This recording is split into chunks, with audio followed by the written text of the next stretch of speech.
volume. One, two. No, change the volume. You'll never see me posing for a photo.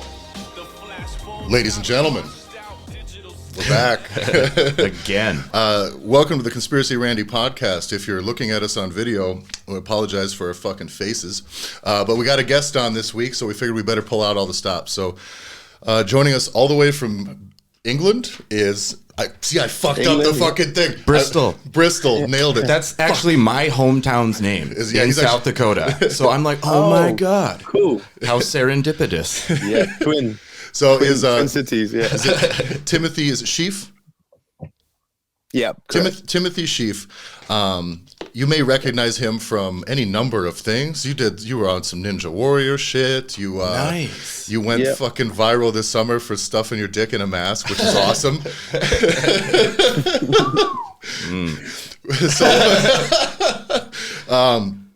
But no, it's been. I will tell you. I want to tell the story about how we met, Tim, because we were at a Strong Fit seminar this summer, and shit was like kind of locked down. We didn't know who would be able to make it from where, and we still had a pretty good turnout, good group. It was a real fun time. But we were going through some of the what was the? Oh, I think it was we were talking about like high frequency sounds and training and shit like that. And Julian was recommending, at some point do some conditioning and listen to like Disney princess music or something. And to which case we always, in the strength training space, always get resistance to that thing because there's always people's response is, well, I just don't like it. I just don't like this. So we're used to hearing that. But then this one guy pipes up and he says, well, what if I don't want to listen to the Disney music? So we expect we're going to go down this road where it's like, well, I just like listening to Pantera or whatever. And he said, but because I think that they're fucking trying to brainwash us. And I went right away. I was like, I fucking like this guy. I was like, this is my guy. So we had a real good time, good seminar, man. We trained. The weather was fucking mostly cooperated. We went and got fucking practically naked and jumped in the canal. So It was a good trip. It was a good trip. Yeah, it was a great trip. So we brought you on though to talk about that was awesome. Yeah. So we brought you on to talk about what the lockdown's been like over in your neck of the woods, because the rules are very different here where we're from, and they're very different when I was in Amsterdam, and I have friends in Vienna where it's extremely different there too. And I just want to hear what your take is in. What is the rules and what kind of bullshit have you guys been dealing with? So we're currently in lockdown number 3, just over a year later. So it was last March they put us in the first lockdown. Closed gyms, closed restaurants, everything but supermarkets basically was closed. They've enforced masks are mandatory in shops and everywhere. Like you get around, you just say you're exempt or you just refuse to wear it. They don't really do too much. Yeah. And I've got a card that I bought. You can buy these for like 50p, and I've bought about 20 and just given them to friends. Wouldn't use them. Yeah. But yeah, please use this. But during there was an open period because this is the third one. They've opened it back up and then gone back in, and that's when I came to Amsterdam to do the workshop last summer. Yeah. And I flew up there. That was the first time I actually had to wear a mask, and actually wore it was on the plane. I didn't want the drama. I kept my nose out anyway. But traveled there. I flew back, and you were supposed to do a 14-day quarantine, which is what kind of most countries are doing right now. When you arrive, 14-day quarantine when you return. And I had to fill out a form on my phone when I landed, saying where I was going to be and whatever, and how they could contact me. And I said I don't want to be contacted. And I was like, contact me by email. I didn't want them to have my phone number and all this stuff. Yeah. Anyway, about a week since I returned, I was coming and going, had friends all over. We were doing our own podcasts over in the UK. And an hour after my friends left from the podcast, I got a knock on my door, and it was the police were at the door. Oh, fuck me. And they were checking I was quarantining. Yeah. So they were following up to check that I was actually quarantining for 2 weeks, like you're supposed to do. And I said, why are you knocking on my door? And they said, I know. They knew it was ridiculous. They knew it was a waste of their time and resources. Yeah. Luckily, I was in. Luckily, no one was there at the time. Like an hour sooner. I know. But what I said on the form, I said, email me, don't contact. They said, we tried to call you. I said, yeah. I said, when I filled out the form, don't call me. So because they call me, I said, it's just ridiculous that they don't have to follow their own protocols, when you put in a thing. Because they did try to call me. Oh no. Call me. They were like asking about that. I said, email me or something. Yeah. Anyway, going to put my door, and then next minute, anyway, we sorted it out. I'm gonna crack this door behind me. Nothing came of in case it. my Wi-Fi fucking keeps acting up. Okay, yeah. Well, it was when people were traveling back and forth in Europe, you know, during that time, during the summer, there was that short window where shit was open. You could kind of do shit. It was weird from one country to another. Everybody we were all kind of under the impression that those quarantine recommendations were arbitrary. They really were like, are you going to stay somewhere for 14? And we're like, yeah. And then you're kind of fine. I kind of never heard anybody get followed up on, except for you. That's wild. Yeah, I think if I would have just gone along the way they wanted and given my number to me and said, yeah, I'm at home, that wouldn't have come to that. Yeah. But I just hate having to conform to get along with. That's just that's been the real struggle with the whole thing, is like, just give in and go along with what they want for an easier life, or how much are we giving up our freedoms, and in the long run this is just a horrible road that we don't want to go down. And I've been to quite a lot about the whole thing, and I've come to peace with it more, and honestly I've gone down such a deeper road, more into the afterlife, and like there's nothing I could say in conversation to prove anything to anyone, but my beliefs have certainly grown, and I have a deeper of how I believe that works now. And so I have a lot less fear and attachment to this world, because I know that we move on to that world and they can't have the same control they have here. So I'm not as but I understand if people don't have a faith in the afterlife and this is the only life we have, and this is the rules that are getting enforced, and we're losing all our freedoms. That is terrifying, that this is the world that is becoming normal right now, you know? Yeah. Well, and where we're from here, so here in South Dakota, they've done nothing. Like just nothing. So there's been like from the beginning. In the beginning, there was 3 weeks where I think like the city commission or something, like in this town, was like, the state didn't do anything, because they flat out said, like, we don't have the right to tell you can't open your business. You know, and that was a concept that I remember reading. Maybe I'm trying to think of who this was. This might have been on Dave Smith's Part of the Problem podcast recently, but he said, like, you don't tell free people what to do. You advise free people what to do, you know, and then they fucking make their own decisions. And so here I think basically the state said, we're not going to do anything because it's fucking not our place to weigh the cost and tell people and like make that decision for them. But then the city in the beginning, I think they made one rule. They were like, oh shit, we got to close this, and this. And that lasted about 3 weeks until there was a big uproar. And then, everything's been open ever since. Bars, restaurants, every little place has their own little policy. But the thing here is, like, the big stores, they require on their own masks to come in, like Walmart, Target, that type of shit. But they're not doing that because they give a fuck about people getting COVID either. Like, they're not doing that out of like some altruistic, like, greater cause. Yeah. They don't want anyone to trace a COVID case back to Walmart, because once they set one precedent of suing them for it, Walmart can just get hammered in court. And they're just fucking, it's so, like, these corporations aren't doing this because they like us or want your health. They just want you legally off their ass. You know, it's yeah. But that's the only game we've had to play here. It's just in some shop. And the thing is, I actually came to peace with this was my big, you know, I did the protest when I walked with just a mask on my junk, and that was the day they brought into masks and they started to enforce it that day. Yeah. I was like, this is a step too far for me. I need to make a statement about it. And I didn't want to write something on my chest like no mask. You know, I think the statement was itself. It was just a human made to be beautiful and to be, you know, we can be healthy without the government giving us advice on health and protection around this stuff. It's just so far. It's literally dehumanization that is so focused on racism and transphobia, and we're missing the complete dehumanization that is what they're putting in place with all the COVID protocols. Well, and you mentioned something about that on Instagram earlier, where you said, like, if we just address the actual dehumanization that goes on upstream of all of that, we'll kind of scoop up all those problems within the same movement. Like, all of them will come, but it's all distraction, and we're all divided by all these lower problems. And it's like, if there's a weed, like a big bush weed, and we're just cutting off little branches of the weed. You know, you fight transphobia, you fight racism, and it's like, you want to get to the root. And it's how we see ourselves as a species, how we see ourselves, how we see health, and how disempowered we are to think that you can die because of bad luck.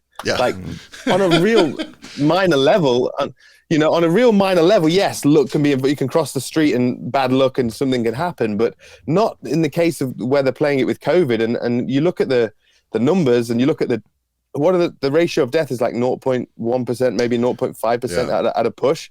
Not even that. And then you look at the rate of deaths with people that have the vaccine, and it's the same percentage. So it's like, okay, it's okay for that percentage of deaths from a vaccine, but it's not okay for that percentage of deaths from the actual thing. It's like there's just so little logic going with this from the beginning with this whole thing that it's clearly that something else is at play beyond that. Yeah. There's no doubt for anyone that can think for themselves, but it's that first domino for anyone who can start to look at conspiracies and think there might be some truth to it. If you've never done that, you won't see it. You can't see it. But anyone that's dropped that domino of conspiracies and gone, hang on a minute, something here is missed. And it amazes me how many people, even my father, watches so many like CSI shows and all these crazy shows, and you see the bad guys coming up with these crazy plots, and it's like you're living in one. You can't see it. You're living literally in one, and you just don't see it. You're so smart and logical, but when it comes to you and your life, you don't think that's to play you like that. I think we live on a lot of assumptions, and so I think people just get to the point where they just assume that all these structures and social structures and shit are there in our best interest, and a lot of people don't want to think about those things, and that sucks. Let's talk about your picture, your mass protest picture, because I do think one of the things you said was like you didn't want to write anything on yourself or anything like that. Just this, I mean, the visual statement was the visual statement, and it says everything. Like in the background, what did it say? It was basically like, thank you for fucking throwing your life in the toilet because we told you to be scared, or whatever the sign was. But it was oh no, you're back. Okay. But we're back. Yeah, exactly. Thank you to the NHS, which is the health service. Yeah. So, but let me describe the photo in case people haven't. We'll share it on our thing, but you've seen it out there. There's a couple of them out there, but it's Timothy walking wearing nothing but a mask, and the mask is not on his face, and it is fucking hilarious. First off, and by the way, this was right in the beginning. It wasn't the fear was still swelling up at this point. This was early in the game. This wasn't now. Like right now we know, like we've seen California that's been locked down for fucking ever. We've got Florida that's done nothing. And we have pretty much similar case numbers, a similar art. Fucking Florida, right? And so and so like now like it's reasonable to take that stance because there is a little bit of proof. And I think people's eyes open to that. You have to look at those two things and think, well, wait a minute, like what is the cost? Like, even if Florida had more, which Florida I think has some more cases, but it's not exponentially more. It's nothing real crazy. It's very, very, very similar. But that's the difference between locking people up and taking away their lives for a year, year and a half, 2 years. You never know. Like a year of kids not being able to socialize, having to look through a fucking screen to their classmates. Like that sucks. And you're going to trade that away for a situation that is almost completely similar. Yeah. So what in the fuck are we doing? And at the I always like struggle to try to get to the root, like try to like claim what I think the cause is or motive or anything like that.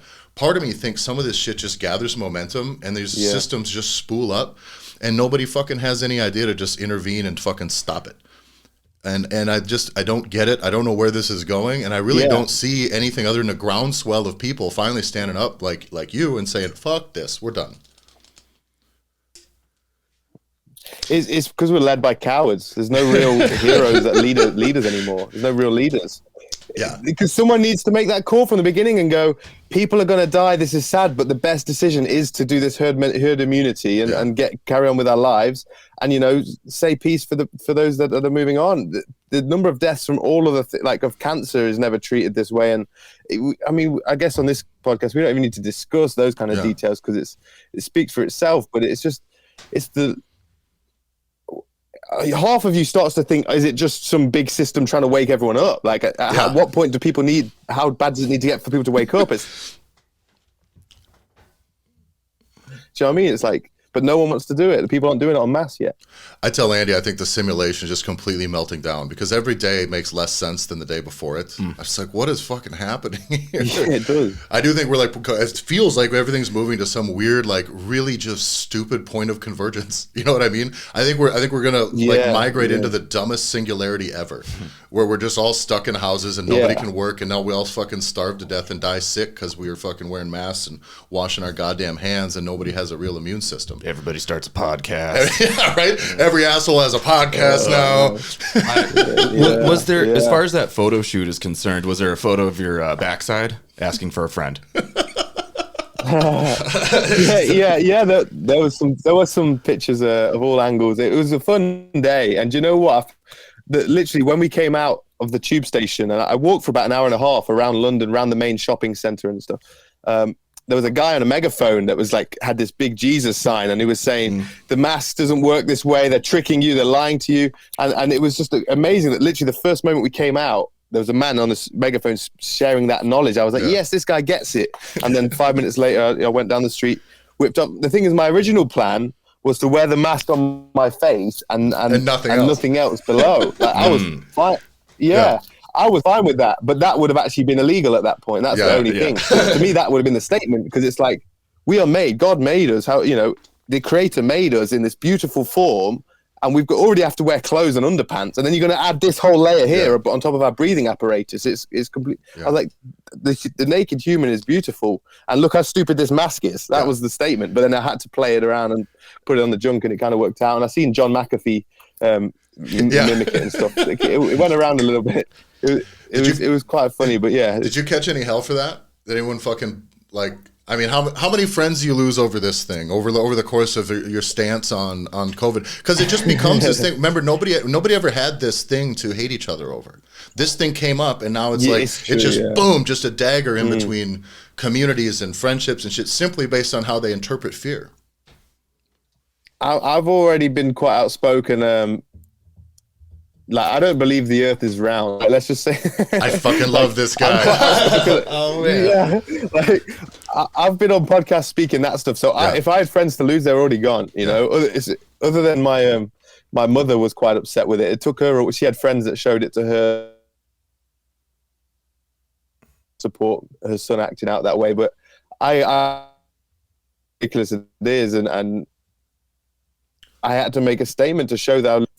For most people, it's a stupid guy who wants to flaunt himself, but for me, it's nothing to do with trying to show off or about attention. Like I said, if I could cover my face, I didn't want my face to be involved. It's about the image of a human and what we've done, and that's really the statement. But people always project their own reasons for why you would do something. Well, I think that's what all of this is, though. That's like why. I mean, so a little background, Timothy. I moved back here, and Andy and I go way, way, way back. But Andy was kind of just in that point where it was very conforming to the thing because of you're only getting the information you're getting. I'm getting an echo. What the fuck? Yeah. But so and over the course of this, so as we've seen the data, like time has come on, and Andy gets a conspiracy podcast, and pretty soon is like, wait a minute, Yeah. But there was a time, like, if I saw you with your mask, like, doing the nose thing, I would have been like, fuck that guy. Fuck that guy. Yeah. But now it's cool. Oh, really? You do whatever. You've come around, like... Oh, it's wild. It's wild. That's kind of the like function of this podcast is that like transformation kind of for Andy a little bit, is like we're sitting here just kind of really thinking through these things like the whole way, not the media angle way. And I think that it fucking has been really interesting to see, because now again there's more and more and more and more information where all we got to do is sit back and be like, what in the fuck are we doing here? Yeah.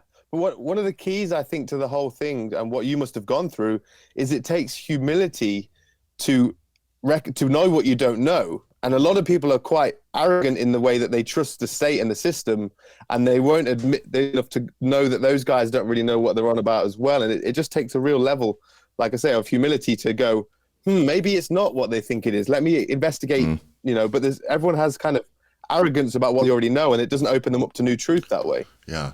That's a thing that we've talked about, because we kind of started this podcast based on another podcast we had heard where a guy was talking very decisively about subjects I know a lot about, like flat Earth. Well, this was a Tinfoil Hat podcast with Stefan from Deftones, and he was talking about flat Earth. Okay, yeah. Then they evolved that whole thing into like this hit piece about him. All the writing was like, oh, this guy's a COVID denier and anti-vaxxer. Yeah, it was fucking total moron. It was this weird interpretation of a guy just talking with his fucking friends about what he believes.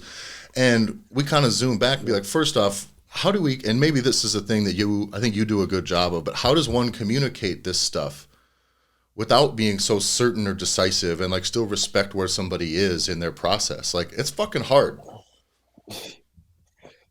Yeah, it is. And the thing is, people don't even hear that if they're already got their viewpoint and you are, presenting it in an open way.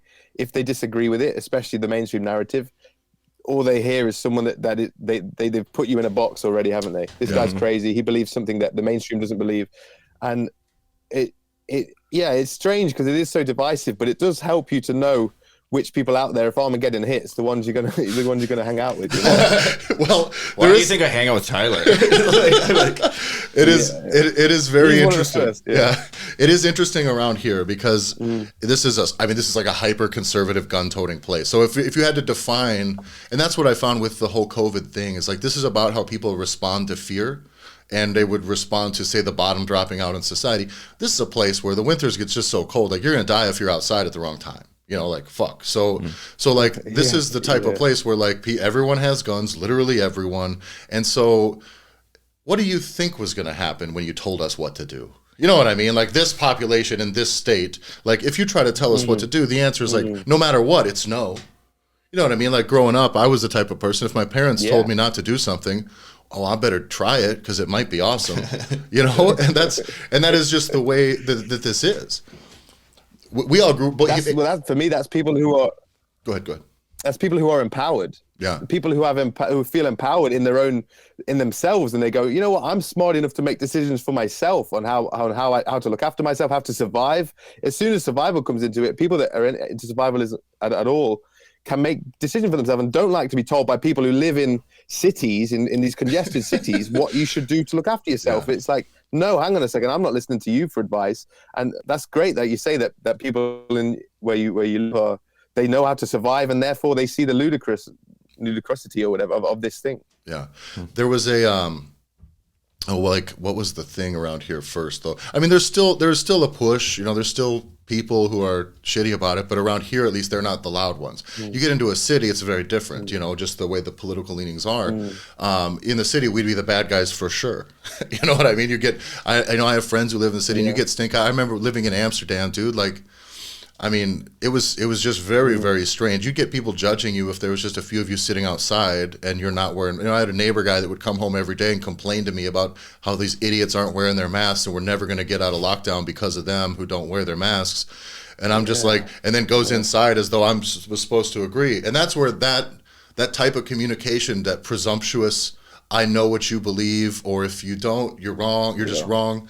That sucks. And like this is a process that was mentioned I think often with like flat earth stuff, was like everybody who believes in flat earth once believed that the earth was a globe, right? That's how this starts. You're always that's the base level. That's like they said on the thing, that's what you pull up your fucking iPhone and look at the screen. What's the home screen? It's the fucking round globe blue earth photo from NASA. That's the screen, and so that is but so so everybody who got that, who like got to flat earth, there was a process there, and they started where you are, where the average person is now. And it's a fucking but I think the COVID stuff is the same way, like at least with what the cost, like what we have to pay as individuals to avoid this thing is the people deciding that for us are just not respecting the things we've already thought about. And then me complaining to people who haven't thought about it isn't fair either. It's like, we just got to get good information in front of people, and the media's fucked that out of the possibility for the last 10 years. So I don't even know. This is the truth, man. And maybe, and you can weigh in from your end over there. Like, I don't think this even ends well still. Like, I think people are waking up to it, but I don't think power lets go of this. Yeah, I mean it's a real crux moment, isn't it, in time? I think you make such a good point about flat Earth when you first come to it, and there's a real undoing. There's a real emotional process of accepting that huge truth that you knew to be true might not actually be the case. Yeah. It's like someone lying to you, but it's like getting old, and then your mother goes, "By the way, I'm not your mother." Like, the whole time you had a different mother. Like you were lied to about your mother, and it's a massive. You have to be really brave to even embark on that journey. That the truth about the shape of the Earth. Yeah. And this is a very similar one for a lot of people. There are people that weren't. I've met someone who wasn't a flat earther. They got into conspiracy stuff over COVID, and they've gone down the rabbit hole and they're flat Earth and everything now. Like it's just catapulted people. Yeah. So it's like that gateway. The COVID has been a catalyst for a lot of people to wake up. Yeah. Now they've got a long journey ahead to get through it, but they can get through it faster than us who got into this stuff before COVID, from 9/11, from the moon landing, from all that stuff, and these little bits come together. But flat Earth was the one for me. It blew it all wide open, and it made me start again. And it was actually the most freeing of them all, because it was like, you can get upset by 9/11 being a lie, you can get upset by dinosaurs never existing or whatever, and all this stuff. But when you go to that one, you're like, well, wait a minute, fuck, yeah. And there's a point. Yeah, we can just start from scratch. You can just sorry, just finish this point. Yeah. Oh no, you froze. From your own experience, then you can't rely on anyone or anything. Am I here? Retell that sentence, man. You froze for a second. Yeah. Cool. I was just saying, at that point, then it makes you so sovereign. It made me feel so sovereign, because I was like, you know what? I can only rely on myself at this point, and not everything I've been taught, and people around me, they're only learning from people around them. If I live my own life and just live from my own experience, direct experience, how does that change life? And it changes life dramatically. And that's where we get to with the whole COVID thing. Is I look around and there is no pandemic. There's no people dying in the streets. I don't feel any less healthy. Nothing's changed when I take my direct experience to live by. But all the media, as you know, the media is just running this fear and all this stuff. It goes from there. But like I say, that was just a big catalyst for me. And however people get their catalyst to let go of relying on the state for everything, then they can start to actually live. Yeah. And I think for us too, is like with school and education, that's a whole big piece of it too, is we start to realize that, like, I don't fucking know anything. You know what I mean? Like that was like the basis of us starting this podcast, was nobody knows anything about anything, dude. Like fucking nobody. Like I don't, like the people that'll argue with you about flat Earth or argue with you about COVID, they're talking about science that they don't fucking know. This somebody else just said it. They've not done themselves. They just said it. They've not been to space. Yeah. They've not been out there. Right. That's all. Yeah, that's what I said. I ain't been to fucking space, dude. Take me to the edge of the earth. Then, fuck it. But I think, yeah.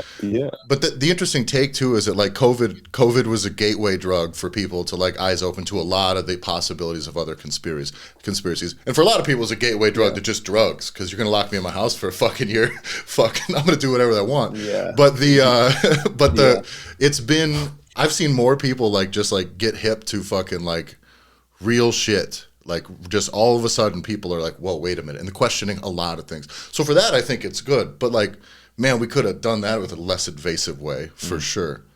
Yeah, and we need more people at this stage. But I've been to the protests, and everyone's chanting, "We are the 99%." I look around and I say, we're not the 99%. No. I wish we were the 99%. We're the 1% that are aware. Yeah. I'm gonna set this camera real quick. I gotta reset since I'm at the 28-minute mark. Hang on just a sec, guys.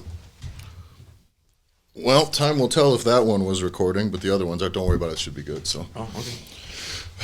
Sweet. Have some expensive camera that's not mine that I threw up behind here, and I think I don't know how to use it. So I have backups. Yeah. So, well, that's it. What's interesting too with the vaccine is, like, even here where I say, like, a lot of people here don't give a shit about this thing and they'll just do whatever we want. I mean, I went out to the little corner bar down the road and it's packed. It's full bars of people just having a good time that have had a good time this whole time. Restaurants are open. Yeah.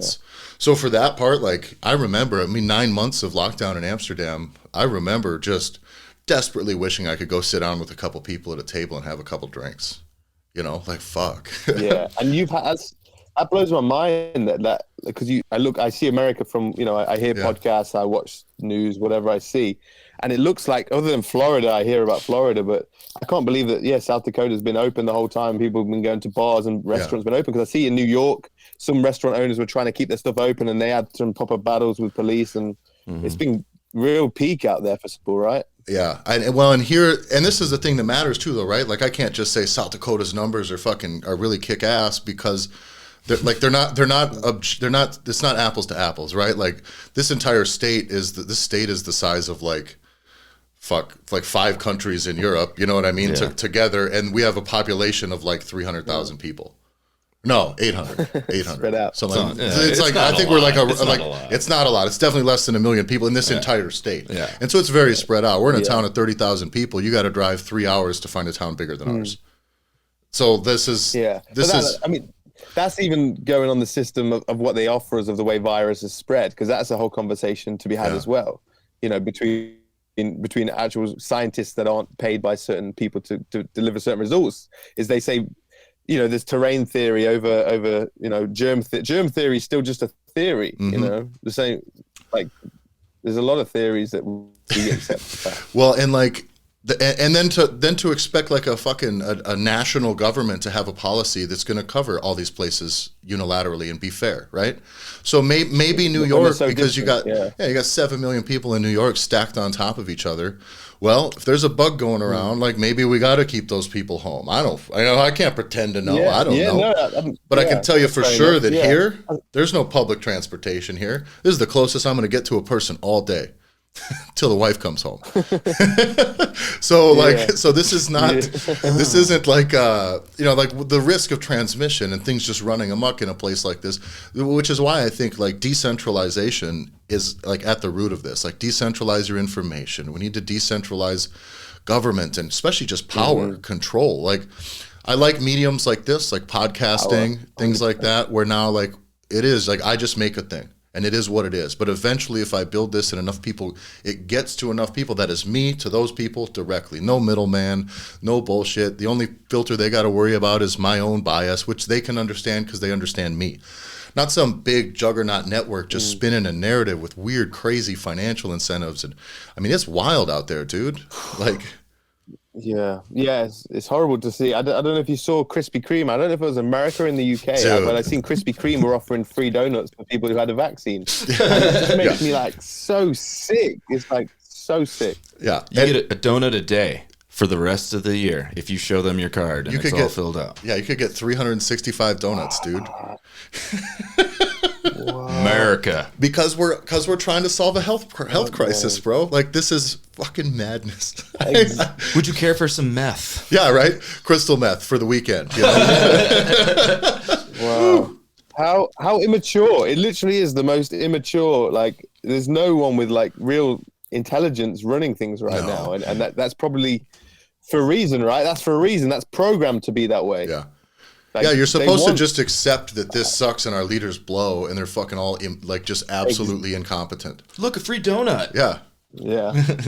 Well, and it was like they had done recently here. You know, they marched out our last 3 presidents to prop them up. You know, a bunch of war criminals and sex offenders to tell them fucking to really just plead to the American people to take a vaccine. And I was like, well, I don't think these are the guys I want to be listening to. There's like literally millions of deaths on their hands. That's a whole conversation. Yeah, that's crazy. Yeah, that's that whole conversation, man. Tell me, you got Sleepy Joe, dude. I don't even know where to start. Like, I don't even. This thing is crazy, right? He's a fucking Roomba with a mask on. This is insane. This is not a person. I don't even think. Here's the deal. Here's the thing. Listen. Here's what? No. Here's the deal. Is he drugged up or what? I don't know. Isn't it? It's just a big front. He's doing nothing. I can't even tell. Like, I don't.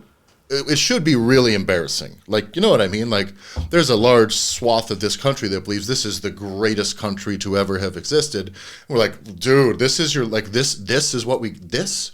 Holy shit, man. What are we doing? I can't even. This would be not believable if it was a movie. Idiocracy was more believable because at least the guy was a pro wrestler and was charming and awesome and jacked. If Joe Biden was jacked and a moron, I'd be like, fuck it. We'll try it. You know what I mean? But like, I would be more down. Yeah, at least he goes to the gym. For sure, man. It's too bad. Man. Yeah, it's like I say, it's sickening. Well, I would say terrifying if, like I say, I wasn't more comfortable with the afterlife right now. Like I'm like, cool, well, let them have their fun because when we get to there, like it's well, and I think they can't have that power in that world. I think people are getting to the point where they are like everybody who is like wakes up to this thing. The first thing they eventually realize, I gotta take care of myself and my people. Then that's it, because they realize the power is so far removed from anything we can influence that this just is what it is, man. You know, like I can't. I don't think I can yell loud enough. I'm not going to change anything. The media's not going to stop doing. There's too much money in there. The Biden war machine's spooling up again, so that's going to keep going on. And so I don't know. Just take care of you and yours. Like I fucking don't know what to do. I just try to have an awesome time, I guess. In the meantime, Yeah. I think you're right. I think that's exactly it. Take care of your own. I do think that you, like you say, there's probably, you can exist and have all the freedoms that you want within that. If, like you say, keep yourself in a town like where you are now. You've already manifested that. You've already created a world where you have your beliefs and you can carry on life living the way you live. Like, it's horrible to see everyone else lose their freedoms, but you actually haven't lost your freedom. And to live in as an example, like, you know what I mean? Like, that's the thing. So now everybody who's locked in their house has to look with fucking just green with envy. All these idiotic Floridians and South Dakotans just partying and hugging each other and doing whatever we want to do, shooting each other on the weekends. And like we can do all that shit. And the rest of the world's gonna be like, well, wait a minute. Like, the only way these people are dying is from gun violence, so I just don't think there's a COVID thing here. So I do hope that enough people see that. I think that's the thing that shows a lot of hope. Is like, man, I think across the globe, there are some examples, little pockets. True. You know?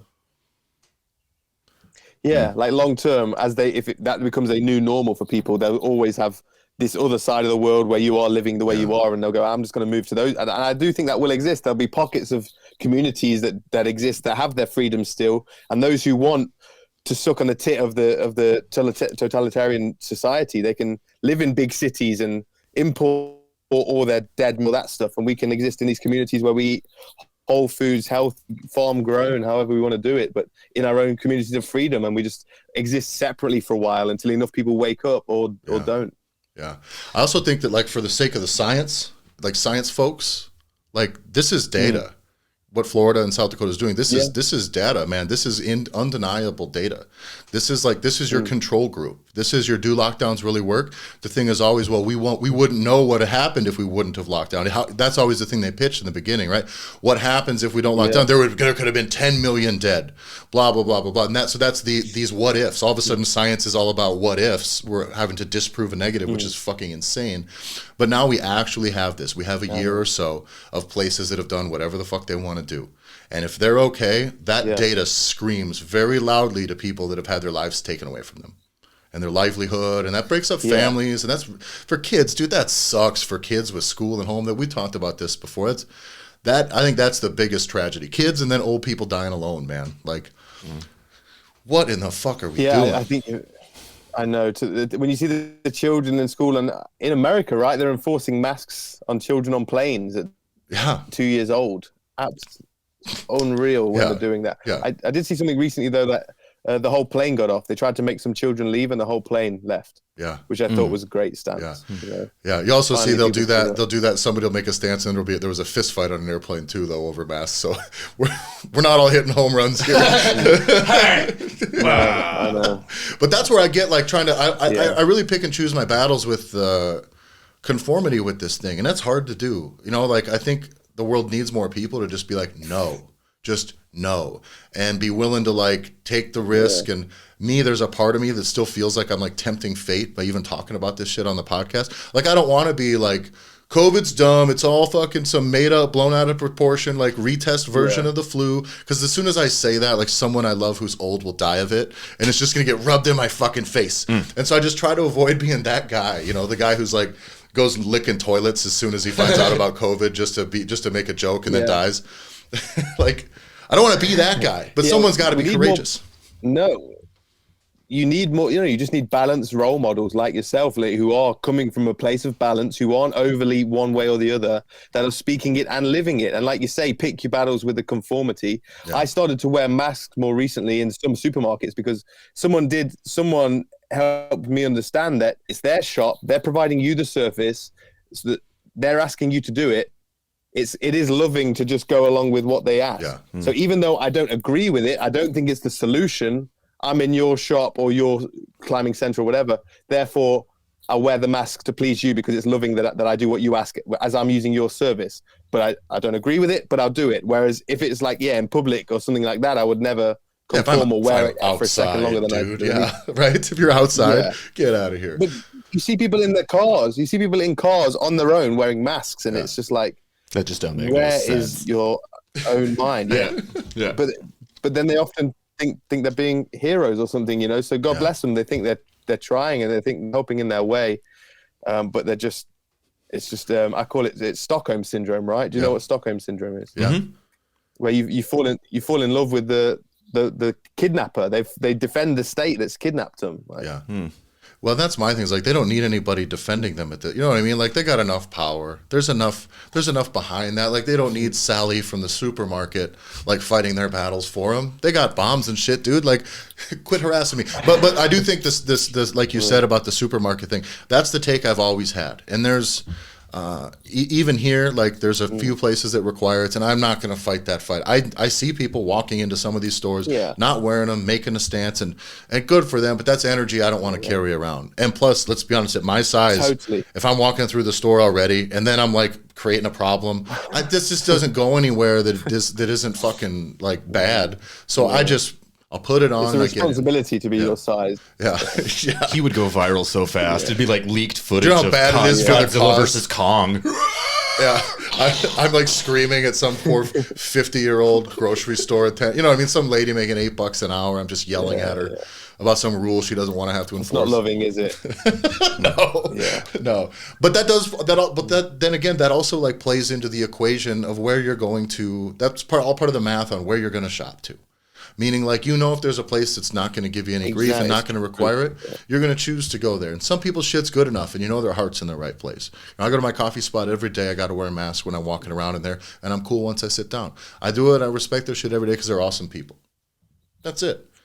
But I sure wish I could convince them otherwise. But it doesn't really matter either, and it is whatever. But in their space, if they told me I had to take my shoes off in there, I'd do it. And that's kind of the way I look at that. Once the government tells me I got to take my shoes off, we got a big problem, though. Yes, sir. Yeah. So what are you doing with your time now? Like what is allowed over there lockdown wise, and what are you doing to make the most out of it? Yeah, that's a great question. I actually recently got into knees over toes guy. I don't know if you know him. You heard of that guy? Squatting, like the super mobility guy. Yeah, who came from like having really physical movement, you know, training physical stuff, but stuff that helps the masses, that can be simplified, that can help old people, help young people, help everyone feel better in their body. And I've had some issues myself. I was a professional free runner, a parkour athlete, my whole 20s. I did that before Ninja Warrior and then got into that. But I had some issues with my knees and my ankles and stuff. So I've been trying to work through that, and I've gone to a lot of emotional stuff, which I always like with Strong Fit. That's why I connected with you guys, because you talk about how the emotions affect the body as well. But then recently discovering Knees Over Toes guy, and his first program is called Zero, and it can be done at home with no weights, you don't need any tools at all. It's all body weight, and it's 3 times a week, 30 minutes, and it can be regressed completely so that your grandma could do it basically.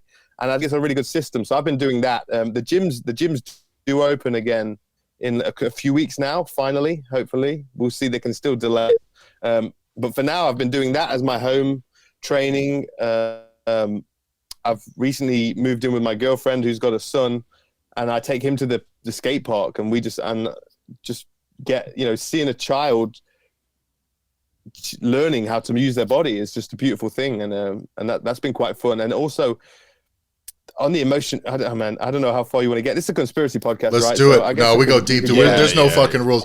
We've had episodes that are 80% dick jokes, and we've had episodes that go deep into fully manifesting reality. Okay. So, and some of them are 50-50. Somehow. Maybe we'll try and go 50-50 with it. But basically, our brother Jesus has returned, which is gonna, you know, I know that's a bit mad, and he is teaching. He's sharing his teaching. I don't say he's Jesus, except for what he's teaching, right? And his teaching is all about emotional stuff, all about stored traumas from our childhood, which is stuff you wouldn't need Jesus to teach it, but you know. And to recognize how much of our own issues in life, our own health issues, our own problems with relationships, law of attraction bringing us these negative scenarios over and over again, are played out. So the law of attraction, everyone thinks of it as like, think of a car and you get a car, and it doesn't quite work like that. The law of attraction is often drawing about scenarios in our life, which is what I recognized with COVID, was an opportunity where I was getting angry all the time. And there's a moment from my childhood when I got angry that got stored in me, release. And so the law of attraction was bringing about, and this is what so many conspiracy heads who are fighting this, it's trying to help them to own the emotion. But when we don't own the emotion, when we project onto the system and the state and fuck you, we're not owning that emotion, and we're never moving through it then until we truly own it. And so from his teachings, whether you learn it from him or you just learn about emotions, whatever, Gabor Mate or something like that. But his teachings are called Divine Truth, and they're all on YouTube. And he lives in this life. He's in Australia, and people think he's nuts. Most people don't listen to him because he says he's Jesus. If he never said he was Jesus, there's 1 million followers. Yeah, he would have 1 million because people would go, you know what he's saying is truth and it works. But because he says he's Jesus, people won't listen to him. It's an automatic disqualifier. It's not exactly, but he has to speak his truth because that's part of what he has to do anyway. That's besides the point. That's someone's own journey to discover that, yes or no, whatever, whether that matters or not. But what he's teaching has really helped me to recognize what's going on with COVID. And what I was getting to the point beyond that is, so the law of attraction is bringing about scenarios that are making me bring up emotions from my childhood that are unfelt and that are causing issues, injuries, all these other stuff as well. I've just moved in with my girlfriend. She's got a 4-year-old child. Now, if you ever want to find out where your triggers are, I'm sure you hang out with children, because children do not meet your addictions. Children they're not nice to you because they think that guy won't like it if I say that. They say what they feel. And often you're attracted, they're and different adults, they can act completely differently because they're reflecting to that adult what they need to feel a lot of the time. So it's just incredible to witness. So one of the biggest tips, if I could leave someone with a nugget, whether you think I'm crazy or whatever, is hang around with children, and when they make you feel an emotion, don't get mad at the child for feeling it. And it's not, most of us can do that. Most of us, sometimes you're like, they're only 4 years old. I can't be mad at them. Go to a separate room. When an adult, that's the thing is, when an adult does it or the government does it, it's easier to get mad at them. When a child does it, it's you kind of like, that's on me. That's, if I'm mad at this child, it's on me But I've discovered it's one of the quickest ways to find out what your triggers are, to recognize where you need to work, where you need to grow, where you need to heal emotionally, because all of the physical is a manifestation. And I don't know, this can get deep, but you've got a soul, you've got a spirit body, and you've got a physical body. And when we're so focused on the physical body, we're so focused on the effects of everything. When we focus on the soul work, which is all emotional work, if we block ourselves off from feeling negative emotions, we suppress anger, we suppress sadness, we also suppress the good stuff. It's the same channel that it comes down from our soul. As we unblock these blockages, as we stop suppressing, we stop resisting, we stop denying, then we can start to, because I recognize how much of us, our positive emotions are chemically based. And I know you're hanging out with Julian, and you have these discussions. You fully know that, because you know about carbs suppress the emotions as well. We get endorphins from working out, we get from sex and from food. I recognize those three were the biggest chemical feeling good I could get, but they're not natural. They weren't natural because I pressed my negative emotions, which stopped me accessing the positive emotions naturally, like a child can. A child lives in an ocean of emotion. They're constantly flowing from one thing, from happiness to sadness to anger, and because they express it, it's gone and they move on. And then 5 minutes later, you can be mad at you than your best friends again. But because adults, we hold on to things. We've got this pathway from our physical to our soul and our spirit body is blocked up because it's an emotional pathway. And so that's just one. If I could leave someone with a nugget, is to explore that and to use use children in a different way to the way the elite way the elite do using them. Fuck. I think that's it's like a really interesting point you made too, because like during the COVID stuff specifically, especially me when I was living in Holland for this, I'm in a foreign country. I most certainly look like I'm not like I'm an American. I walk around looking like a goddamn American. I don't know what it is, but they fucking knew all the time. Dropping it's just cheeseburgers. It's just the way it is. It's not if I smell like McDonald's or what the fuck it is. Ranch dressing. But like you would go there, and with the COVID rules already, I hate it. You know what I mean? I don't like this. I don't like being told to make a thing. I don't like that. Yeah. And what I found was this feeling like you kind of described was once something kind of starts to rub me the wrong way with that stuff, I feel like that scene in The Matrix where Neo is in the simulation and he's walking and all of a sudden everybody's running into him.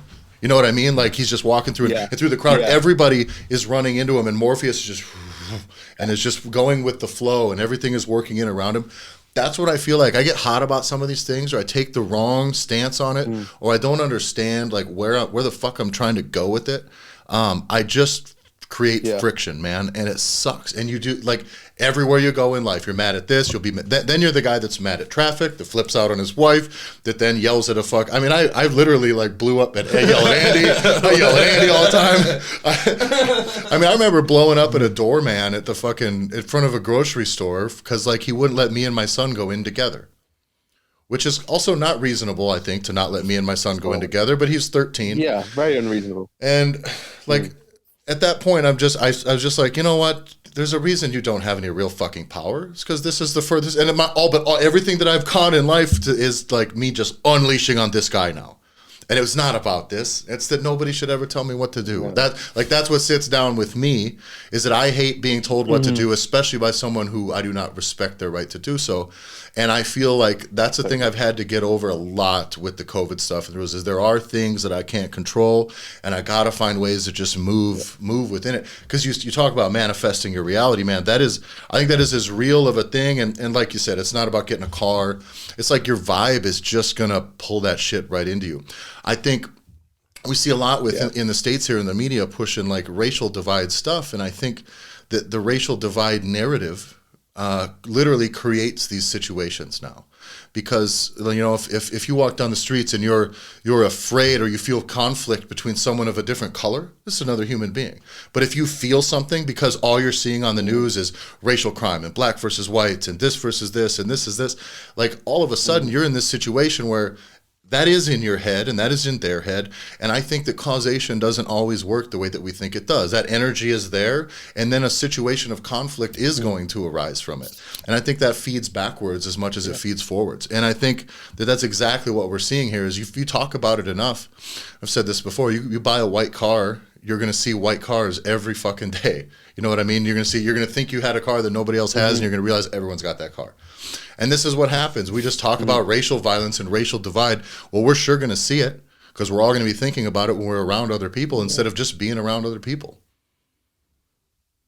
Yeah. Dude, did we just solve racism? I think we just solved racism, guys. We did. 3 white guys. Solve racism. I think we did it. Fuck. They'll take this really well. Oh, man, Woo. Anyway, you're welcome, guys. I think we did it. Well, I'm gonna do an ad read quick and then we're gonna wrap up. All right. Go for it. Guys. Check out our sponsor. Why don't you go to sdwildlife.com? That's SD Wildlife. They got you got the Sasquatch flops.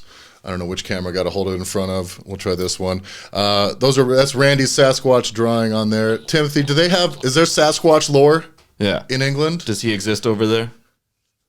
Is he like Mr. Hairy Bottom or something? I'm sorry. I had to do it once. No, it's all right. You can do your English accent the whole time. No, the Sasquatch, I don't know. There's no like specific stories of him in the UK, but we hear about him and know about him. So I really know him from the show on YouTube called Big Les. There's a Sasquatch in that. I just found that show hilarious. Oh, really? So we just arbitrarily declared South Dakota home of the Sasquatch, even though I think there might have ever been maybe 1 or 2 sittings. So we just decided we're going to call it that. So that's just what we're doing. Fuck it. Oh, you still had some? Yeah. I don't even know. But we just decided I don't care. So who owns it? No one's Sasquatch. Yeti ain't going to sue us, man. We're on our own here. Right. So go to sdwildlife.com. It's Andy's sketch on a bunch of Sasquatch gear. sdwildlife.com. Use code name Randy. Timothy, what's next for you? I mean, like things locked up for a while. You kind of just got to do your thing and accept that you can't really change that. Yes, I've really embraced it, and I've actually, like the home gym stuff scenarios. You know, like I said, I was doing the knees over toes guy stuff, and I've started to get more equipment. I got into kettlebells. Yeah. I have the rope. I don't know if anyone has heard of WEC method out there. That you must have seen me swinging the rope around. That's Way of the Rope. Really, Way of the Rope. Way of the Rope. Yep. That's the Instagram, the website Way of the Rope, and that kind of it puts us on these primal patterns of human movement. We kind of move very bilaterally, or we just move the way our parents moved, or the way we don't really know how this human body is designed to move. And when we see like a tiger move, and when they move one paw, their tail will also move to counter it. Like they never move one bone without the rest of the body moving at the same time. And so what the rope, what we learn, it kind of does. I can't say for fact yet. This is all very new stuff, but when I play with it, it puts you on this divine path of movement, of locomotion, where you learn the whole body to kind of move in vortex at the same time. So all the bones and joints move in unison to keep yourself in balance. If you, that kind of and it's like, well, and having seen it a lot when you've done it since the beginning, is it's very much just flow based. So we talk about this like moving with the thing and allowing momentum to work for you and things like that. And that movement I think is super important. As me, the way I train is very often just heavy up, down, or just burn, pump, whatever. And it's very much not flow based. Yeah. So you see how I react to grocery store doormen. You know what I mean? Like, you know what I mean? Like, I am not trained to just like move with the thing, No, but you can get there, man. They call it rotational movement training. So it's kind of separating your ribs from your hips and moving this way, but it's also verticalization. So if you lift one shoulder and drop the other, I can use gravity with this shoulder to move this shoulder up. And so you can use that momentum downwards to move forward. So you're using the body more efficiently, using verticalization on this path. Because how many people, they teach you to run, right? Like this, shoulders level. Yeah. And you see the American sprinters sprint like this. Yeah. And then like you see Usain Bolt. Like the Flash. Usain Bolt. Yeah. But you see Usain Bolt, who's beating the guys. Yeah. You see him beating the guys, and he's running like on this funny axis. And Michael Johnson's commentating, saying, if Usain Bolt ran like the Americans run, he'll be faster. How come maybe he's the fastest person in the world because he runs on this different axis to everyone else? How presumptuous to be like, if he the guy that's faster than everybody, he'd just be faster if he did it the slower people's way. Do it American-like now. Yeah. With diabetes. Well, that's it. So I mean, we know, we know how corrupt the government is. We know how corrupt the health service is. We know how corrupt the food system is. Sport is so much PEDs, and everything for me is a reflection and a manifestation of the mindset that it lives within, right? So sport has still got so much room to grow and improve for all these non-contact injuries. The way we train right now is so unintelligent, and I think there's a real movement of things coming in the next few years. For those that are the early adopters, they're going to have more joy, more freedom, more action of their movement, their training. And for me, if I share my current formula, it would be knees over toes guy to bulletproof the body, the lower body especially, and then WEC method to program the patterns of divine movement on top of it. So that's just the early drop. I've not really shared this with anything. Yeah. Take it or leave it wherever you're at. But if you were to look at two things as well, those two plus some divine truth, that's my deepest, from my life's work to this moment in time, I would share those three things right now. Hell yeah, man. Awesome. Well, how can people find you? They can find you on Instagram for sure. What other channels you got? What are your details? Let's drop some plugs. Yeah, Instagram at Human Timothy. That would be the main place to check out. And then if you're interested in anything else movement wise, at Way of the Rope, and that's good for me. I dig, man. Well, I'm gonna give our readout, man. First, Timothy, thanks a bunch for coming on. I really, really, really appreciate it. It's been a good time. Nice to see you too. It's probably been now like 9 months, 10 months. I don't even remember. Yeah, it's a little choppy. Fortunately, I'm recording into the mixing board, so they hear me great. 9 months. Yeah. So it's man, it's great seeing you. It must have been April, I think, last year. Yeah. All right, I'm going to read out on the delay here so we don't fumble over each other. Thanks a lot, brother. I really appreciate it. Everybody, make sure you can find this. You can find the video if you're listening to this. I should have announced at the beginning. Make sure to go to YouTube, look for Conspiracy Randy. We just launched the video for the video channel recently. Make sure you leave us a 5-star review. Follow us on Instagram at Conspiracy Randy. You can follow Andy at Skinny Idiot Studios on Instagram, and you can follow me on Instagram at Tyler F. and Stone. Timothy, thanks a bunch. Everybody look him up, Human Timothy. I really appreciate it, and I'm going to play out the track. It's been an honor, Y'all have sir. a good one. Thank you, Tyler. Thank you, Andy.